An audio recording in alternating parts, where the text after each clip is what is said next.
Pinagalitan si Kelly. Oh. Pinagalitan daw siya. Pinagalitan ka ni Reggie. Gusto mo palayasin natin si Reggie? Pinagalitan siya. Bababa ako. Punta ka sa kabila. Ay. Slowly. Tingnan natin. Ari ko.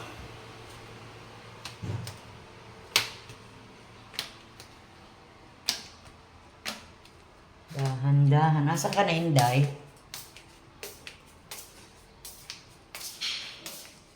Oh my God. It reminds me of my gaga. Ito muna tayo. Dahan-dahan. Madulas. Diyos ko, masyado na akong na-prone sa, natakot sa ano, na-phobia, na-prone. Na-phobia sa mga dulas-dulas. Naglilinis ka niyan, Day. Nakabukas ang pinto mo dyan, nakasara. Nakakandado. Naglalabas ka? Hindi, tinitingnan ko. Nagbablog ako, Day. Papanood ka doon sa YouTube. Ayan, tinitingnan. Ayan, si Inday naglilinis. Oh. Ayan.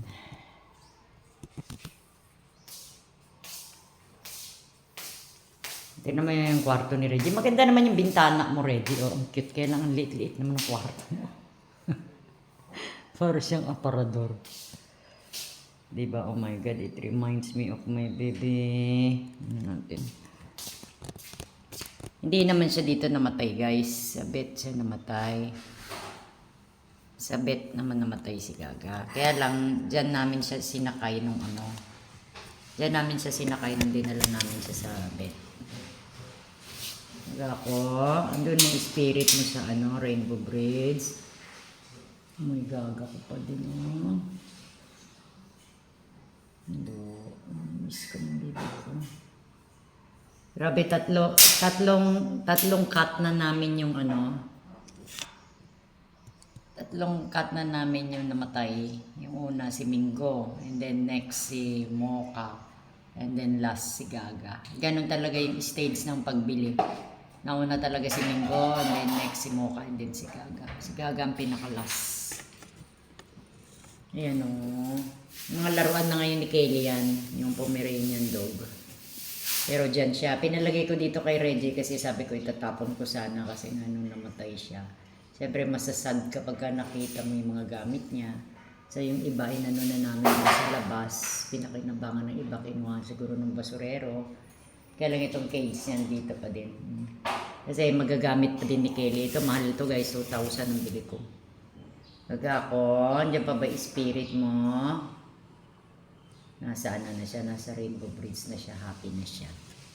Ayan, sa may hagdan dyan pataas. Yes, sa silip tayo.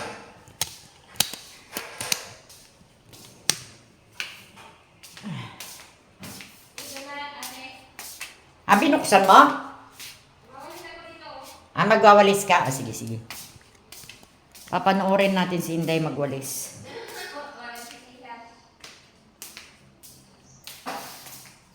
Ayaw mo niyan, nakikita ka sa YouTube channel ko. Okay lang. Ano naman tayo doon sa YouTube channel ko, kahit ano naman yung binablog ko doon. At saka mga totoong tao, at least may nanonood, diba? Bakit parang namumutla ako? Namumutla ako o yung camera. Yan, so, punta tayo dun sa labas. Pero dapat haba. Ala, bakit napunta dyan yung mga bato, Day? Ay, galing yan. Kung saan yan? Tinanggal ni Reggie? Ay, dyan yan. Yan. Ganda nitong bato na to. Ganda ng design. Alam mo, yung ginawa ng engineer. Ito ko yung bahay dyan. Ganito pa rin yung design. May ganyan pa rin siya. Pare-parehas. Nakakatawan naman. Ang ganda ng halaman. Doon sa taas mo ate, mag-vlog ka doon. Kaya magaganda ng halaman doon. Ala, pag ano daw, ipatanggal nyo yung damo dyan, oh. Pangit. May tumubo. Ayun, oh. Wala nga itak. Wala tayong itak. Mayroon na kasi Reggie. Bakit nakatapak ka, Day? Nakatapak? Doon sa kabilang bahay. Ito ang wishing well. Papasok ako sa loob. Pero dahan-dahan lang ang lakad kasi Diyos ko, nakakatakot. Doon sa taas din, maganda doon ang vlog. No, kaya lang maganda nga mag-vlog doon, hihingaling ka naman. Hihingaling ka naman, galing na ako doon dati. Noon. Ayan o, it reminds me of Gaga. Love you Gaga ako ha. Si Kaylee na dyan na yan. So dito, hinihingal kasi ako pagka ano. Alam niya na may sakit tayo sa diferensya na tayo sa heart. So dito tayo. Ano ba yung mga ilaw dito? Ayan. Ayan. Ayan. Okay.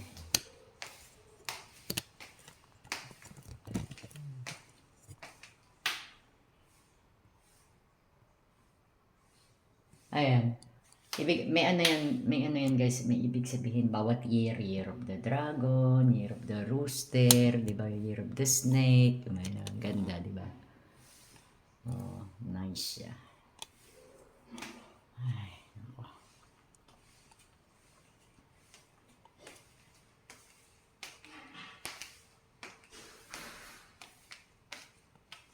Bakit namumuti yung lababo?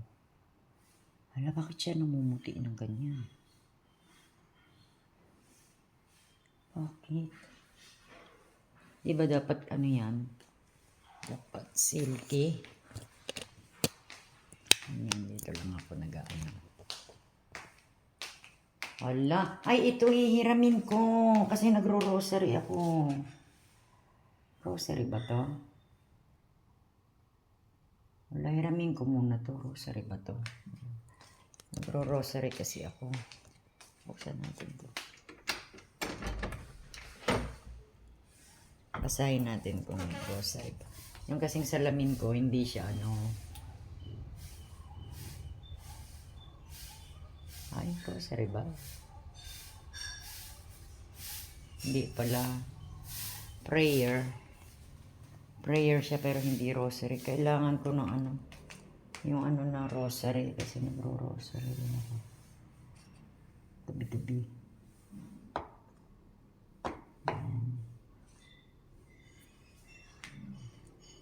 Nalungkot tuloy ako. Bigla ko naalala yung caves ni Gaga.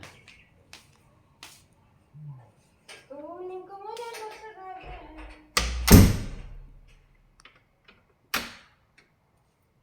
Ay, nakakalungkot. Nakakalungkot talaga pagka... Eh, ang ganda naman ito. Ito. Nice na. Ang ganda na. Yan. Ako, umiiwas ako sa ano. Gusto ko din umakyat doon sa taas. Pero akyat nga kaya tayo. Dito tayo doon. Pero dahan-dahan. Kasi nakakatakot ka malaglag. Hindi! Ay, pinagyan ang ano ita. I will try to akyat. Ayan o. Oh, kaya lang baka kahingalin. So, dahan-dahan. Diyos ko. Ay, nako. Kaya kami ng mama ko, bihira kami umakyat dito, guys. Bihira kaming umakyat. Kasi tingnan nyo. Dapat nga daw to sana palalagyan natin ng elevator. Kasi siyempre pag may mga edad na, hingalin na, di ba? Ayan. Uy, sayang naman ito mga parang mga pa-flowers. Eto, nilalagay ito pagka may, may party. Di ba? Pagka may party, din yung dekorasyon ni Reggie. Yan. Bakit tayo sa taas? Ay, bakit may sangga dito? Sabi ni Reggie sa third floor, sinanggahan naman. Dito ako dumaan. Bakit nila sinasanggahan? Bakit may sangga para hindi makaakyat ang aso? Kasi syempre, yung aso, umiihi. So yan, hindi natin makita yung taas. Naku, dahan-dahan ako. Ayan. Sinasanggahan nila. Paano dumadaan si Inday dito? Tinutulak niya. Ah! Natutulak lang pala, oh. Oh, kasi yung aso, guys, meron kasi kami mga aso.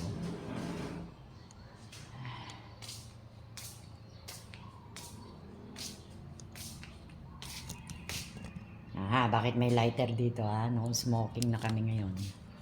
Ang tataas na ng halaman, no? Ang ganda, oh. Hala. Oh? Ah, di ba nice? Oh. Matinan nyo yung akyat ko na yun, hiningal na ako, guys. Yan, oh. Ang ganda, oh. Alam nyo ko, mahilig ako sa halaman, kaya lang hindi ako marunong magtanim. Yung mga tanim ko, mainit. Mainit ba yung kamay tawag nun?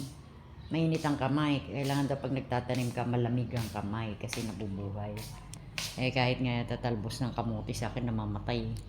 Kasi naalala ko dati pag nagtanim ako ng talbos ng kamote, namamatay. Ang ganda naman ito, oh. Si Reggie, mahilig yung mag-decorate. Yan. Di ba? Mahilig siya mag-decorate pagka may party kami, guys. Dito kami.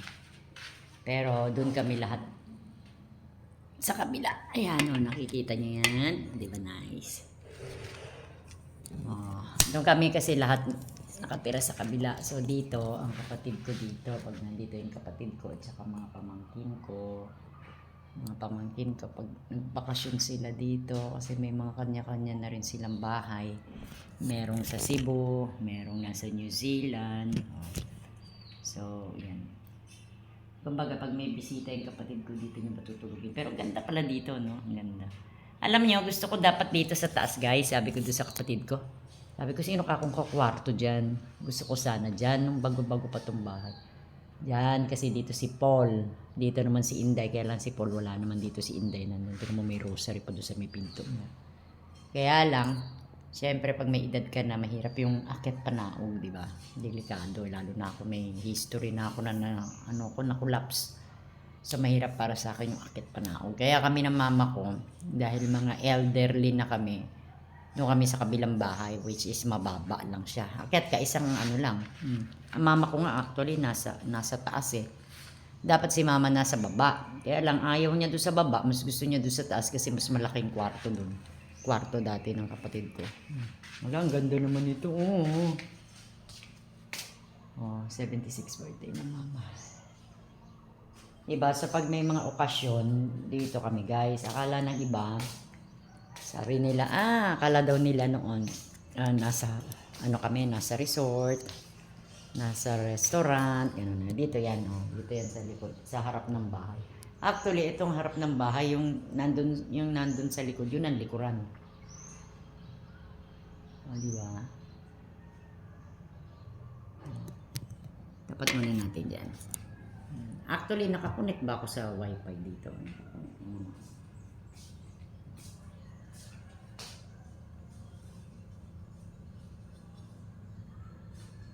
Sabi ni Inday, magandang mag-vlog dun sa 3rd floor.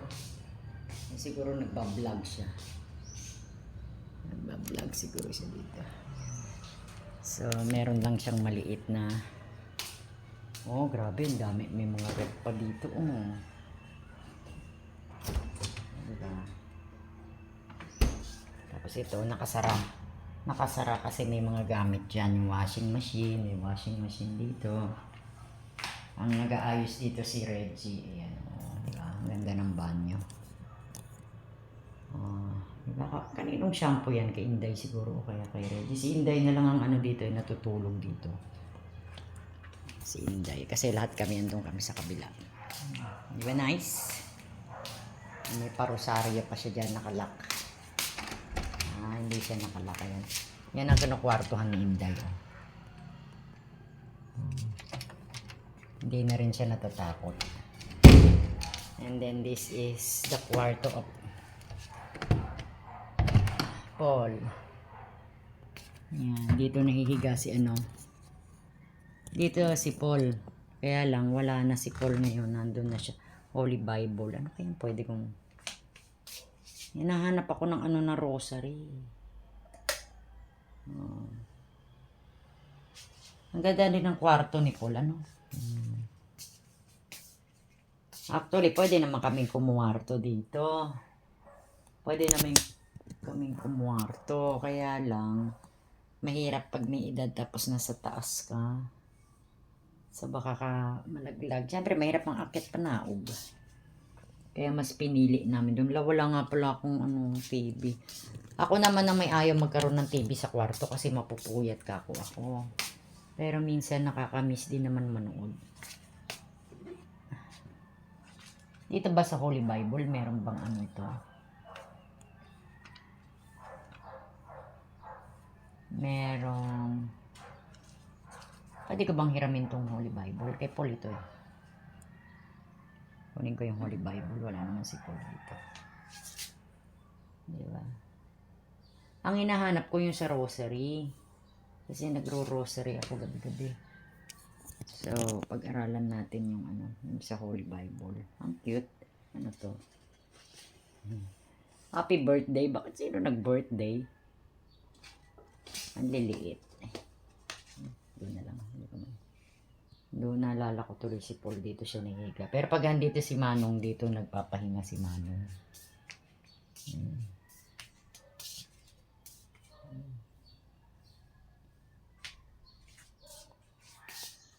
Kunin ko yung Holy Bible. May cabinet. Walang cabinet. So ito sinadya ni Matit na ipaano na dalawa kasi yung magkapatid dito. Si Paul at saka si Clinton. May kanya-kanya silang kwarto. Kunin ko itong Bible. Na dati, meron akong Bible doon. Kaya lang yung Bible ko doon, Bisaya version. So, gusto ko nga pag-aralan paano magbasa ng Bible. Ano kaya ito? May speaker. May speaker dito si Red. Ay ano, ito speaker ni Paul. Hindi ko alam paano gamitin pero okay na.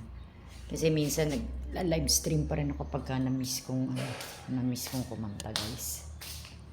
Di ba nice? So, pagka may party pinapahaba namin ito. Siguro magpa-party kami sa birthday ni Matit at saka ni Mama April.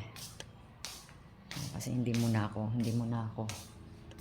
pwedeng mag-abroad guys. Actually dapat pupunta ako sa New Zealand doon sa pamangkin ko kay Karen. Kasi magbabakasyon sana ako doon. Kaya lang bigla akong nagkasakit.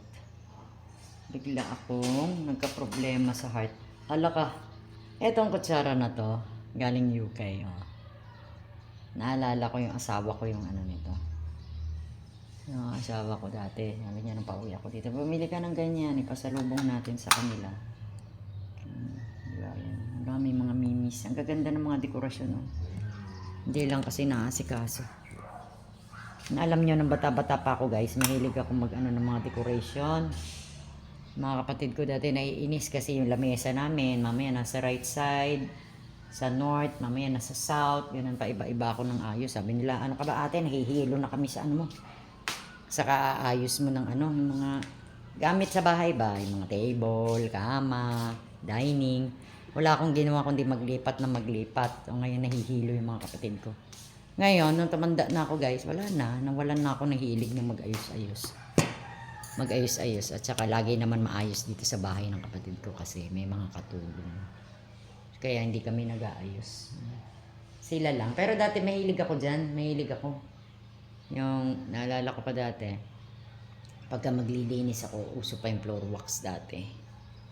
Uso pa ang floor wax dati. So, pagdadaan yung mga kapatid ko, tinitignan ko kung may marka ba yung paa nila kasi magagalit ako nun. Kinuha ko yung Holy Bible.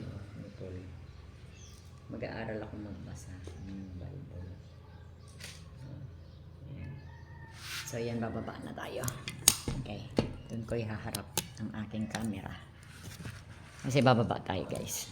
Kaya pagbaba natin, hahawak ako maigi kasi Diyos ko. Baka ka malaglag dito. Scary. Yan.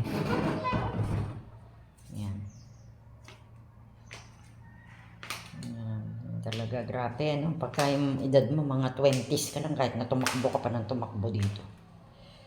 Kaninong kwarto ito? Kwarto din sa kabila. Tapos dito, actually, pwede ka naman dumaan dyan. Kaya lang nila, pinapalak nila yan. Ayun pala yung wifi, oh. Doon nakadikit, oh. Actually, nakakonect din naman ako sa wifi dito. Kaya lang, doon na kami sa kabila. Okay, sa baba tayo. Let's go. Wala ka, bakit nakaganito yung cellphone ko? Baka mamaya. Umano to, iniingatan ko pa naman. Napobia na kasi ako sa cellphone na nahuhulog. Yung hindi siya nakaklik na maigi. Diyos ko, bago pa naman itong cellphone ko na to. Ginagamit ko siya kasi maganda yung camera. Very clear. Ayan, okay. Si Peanut, dyan siya namatay, oh. Dito, nung naghingalo, nakita ni Reggie yung golden retriever. Dyan siya. Si Gaga naman, doon ang cage niya. Pero hindi siya dyan namatay sa bed. Kasi nadala pa namin siya sa bed.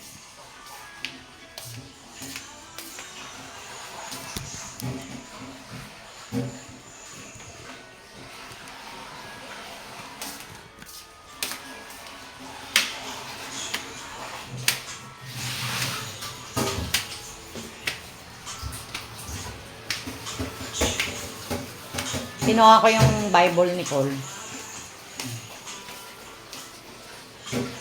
Kasi yung Bible ko dyan, Bisaya version. So, mag-aaral tayong basa ng Holy Bible.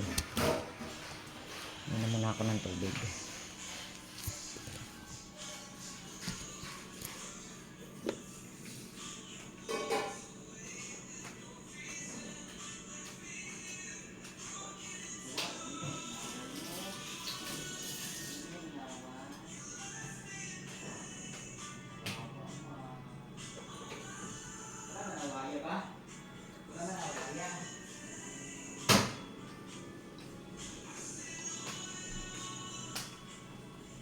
Oh my God.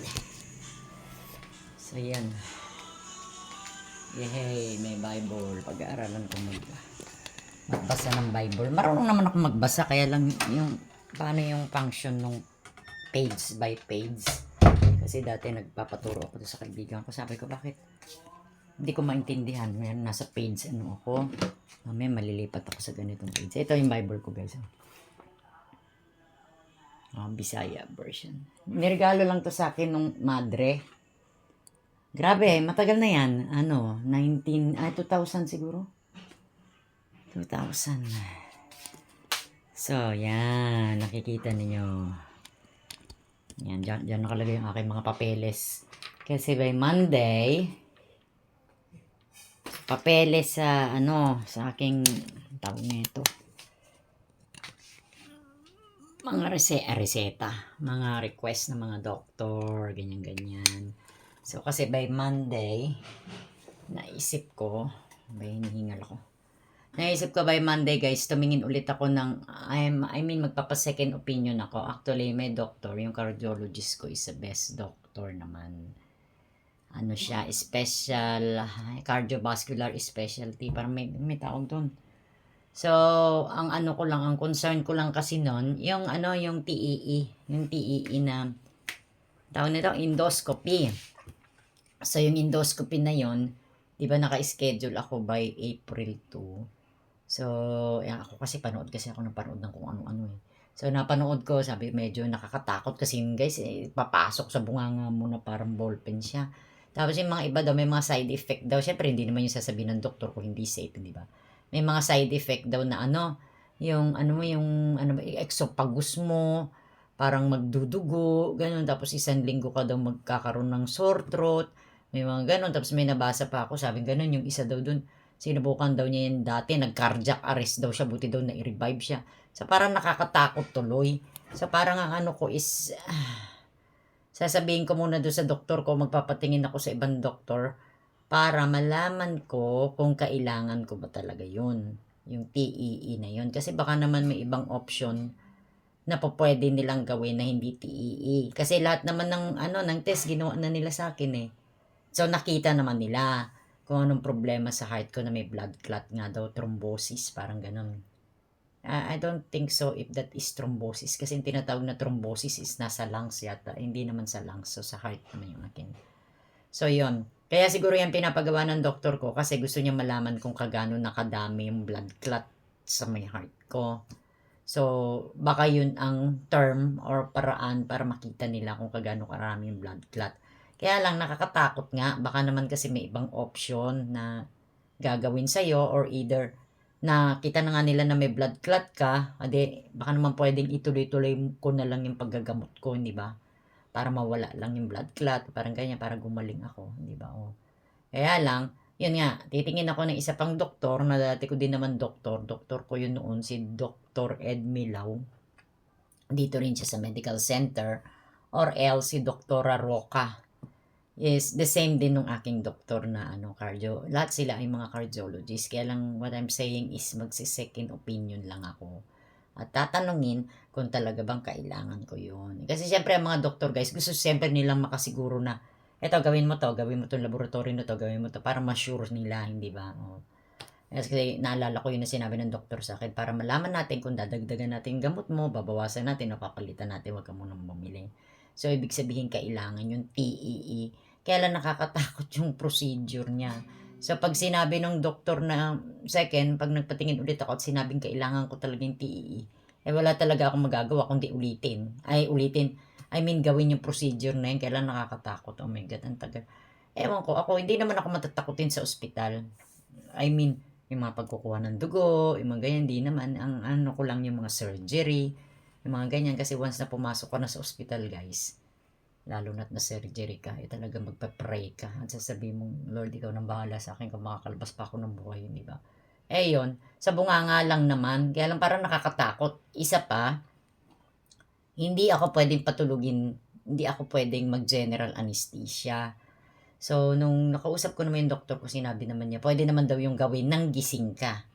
So, either may anesthesia lang na i-spray sa bunganga mo, yung parang ganun. Ang inaalala ko, baka makatulog ako o baka patulugin ako. So, they need to know that I am a hypothyroid. Ang hypothyroid kasi, guys, nagtitake ako ng medication sa hypothyroid dahil yan sa aking thyroid. Hindi kami pwedeng general anesthesia which is tulog ka talaga ng totally. So, kailangan pag ina-anesthesia nila ang taong hypothyroid, half body lang yung gising. Half body ang tulog. Katulad nung inopera ako ng total hysterectomy. Yung upper ko, gising na gising ako. Yung baba lang ang namamanhid. From bewang to paa, and then kung saan yung operahin. Kasi hindi nila ako pwedeng ipatulugin ng diretso. Kasi pag hypothyroid ka, ang possible na pwedeng mangyari sa iyo pag hypothyroid ka at ikaw ay sinaksakan nila ng general anesthesia, pwede na kayong maging vegetable. Hindi ka na magigising, coma. Kasi yun ang bawal sa hypothyroidism eh. Yung mag-inject ka ng general anesthesia. Kaya dapat pag nagpupunta tayo sa hospital, sinasabi natin, ako po si ganito, ganon, hypothyroid po ako. Yung ganon. Kasi para pag tinurok nila anesthesia sa'yo, alam nila. So, that means hindi pwedeng general. So, kailangan yan, TEE na yan, i-clarify ko muna dun sa aking doctor at saka dun sa Maria Reina Hospital kung saan gagawin yung diagnosis na yan. Kailangan ko munang i-confirm kasi baka mamaya bigla akong patulugin general anesthesia ay bawal sa akin, hindi na ako magising. 'Di ba? Imbis na gagaling ka at ginamot ka, Diyos ko, mas lalo ka pala maging vegetable. So, kailangan i-clarify natin mabuti bago tayo magpagawa ng mga diagnosis na ganyan kung safe ba, 'di ba guys? Kasi syempre nakakatakot din kasi mamaya pag ginawa sa'yo, hindi na nila maibalik yung sa dati mo, 'di ba? So kailangan muna nating siguruhin na ligtas, pwede sa akin na ako ay hypothyroid. So i-clarify ko muna 'yan. So yan ang gagawin ko. Pagka sinabi ng pangalawang doktor na titingin sa akin na kailangan mo talaga 'yan, no choice ako, kailangan ko talagang gawin. Actually, naka-appointment naman na ako ng April 2. Kaya lang dahil nga doon sa mga nababasa ko, so iniisip ko, napapanood ko, nakakatakot daw pala yan. Di ba? Magkakaroon daw ng sugat yung esophagus mo. Di ba? Yung iba daw, dudugo, mga ganon, parang magsusore throat ka. So, syempre, matatakot ka doon sa mga mararamdaman mo pag ginawa mo yung procedure. So, yun guys, i-update ko na lang ulit kayo. Happy Sunday everyone. Thank you for watching sa aking video for today Sunday. Brett Pinay. Life in the province. Life in the province of Brett Pinay. So, pinalitan ko lang. Dinagdagan ko lang siya ng life in the province. So, thank you guys. Tingnan nyo, hinihingal ako pag nagsasalita ako. Ganun talaga pag may diferensya ka sa heart. Dati hindi ako ganito eh. Ngayon, hinihingal na ako. So, kasi nga, na-diagnose nila nung nakita nila na may blood clot ako. So, may mga pagbabago. Buti na lang nakakakanta pa ako. O, yan o. Kasi may mga times na pag namimiss ko mag-live stream, nagla-live stream ako. Yan ang gamit ko. Diba? Dito naman sa aking channel, there was a time na nag-live stream ako, kaya lang nakaka-copyright ako, kaya iniiwasan ko, kaya gustuhin ko man guys na kantahan kayo, kantahan at entertaining kayo, natatakot ako makopyright. So paminsan-minsan yan, pag namimiss kong kumanta, yan, magla-live stream ako, kasi ang pagkanta guys is gamot daw yan sa lungs, exercise ng breathing. So, paminsan-minsan ginagawa ko yung pag namimiss ko. Pero syempre, mas gusto ko yung ganito na nagbablog ako at hindi ako napapagod na kumakanta. But anyway, thank you for watching guys. I'm gonna fix this thing. Kasi may nagka-problema ako ng konti dun sa mga wirings ko. Kahapon, di ko maintindihan. Sasabihin, mahina daw yung aking music. Mas malakas daw yung boses. So, I'm gonna fix that. So, thank you guys. Once again, this is Brett Pinay. Life in the province. So, yan. So, see you on my next vlog. Baka bukas guys, pagka nakapag-appointment ako ngayon, magpa-vlog ulit ako bukas. So, thank you and bye-bye.